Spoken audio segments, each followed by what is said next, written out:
Section 38 of The Man from Snowy River and Other Verses by Banjo Paterson. (LibriVox.org) In Defense of the Bush. So you're back from the up country, Mr. Townsman, where you went, and you're cursing all the business in a bitter discontent. Well, we grieve to disappoint you, and it makes us sad to hear that it wasn't cool and shady, and there wasn't plenty beer. And the loony bullock snorted when you first came into view. Well, you know it's not so often that he sees a swell like you. And the roads were hot and dusty, and the plains were burnt and brown, and no doubt you're better suited drinking lemon squash in town. Yet perchance if you should journey down the very track you went in a month or two, at furthest, you would wonder what it meant.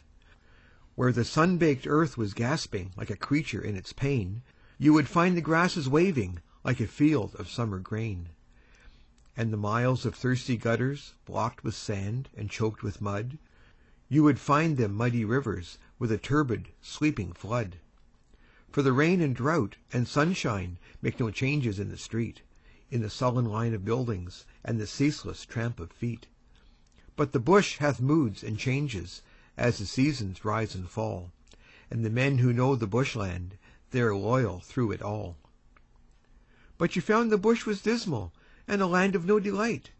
Did you chance to hear a chorus in the shearers' huts at night? Did they rise up William Riley by the campfire's cheery blaze? Did they rise him as we rose him in the good old droving days? And the women of the homesteads, and the men you chanced to meet, were their faces sour and saddened like the faces in the street? And the shy, selector children, were they better now or worse than the little city urchins who would greet you with a curse? Is not such a life much better than the squalid street and square, where the fallen women flaunt it in the fierce electric glare?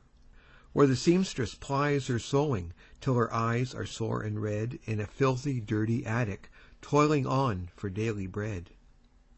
Did you hear no sweeter voices in the music of the bush than the roar of trams and buses and the war-whoop of the push? Did the magpies rouse your slumbers with their carols sweet and strange? Did you hear the silver chiming of the bellbirds on the range? But perchance the wild bird's music by your senses was despised, for you say you'll stay in townships till the bush is civilized. Would you make it a tea-garden, and on Sundays have a band where the blokes might take their donnas, with a public close at hand? You had better stick to Sydney and make merry with the push, for the bush will never suit you, and you'll never suit the bush. End of Section 38. This recording is in the public domain. Recorded by David Lawrence in Brampton, Ontario, March 2009.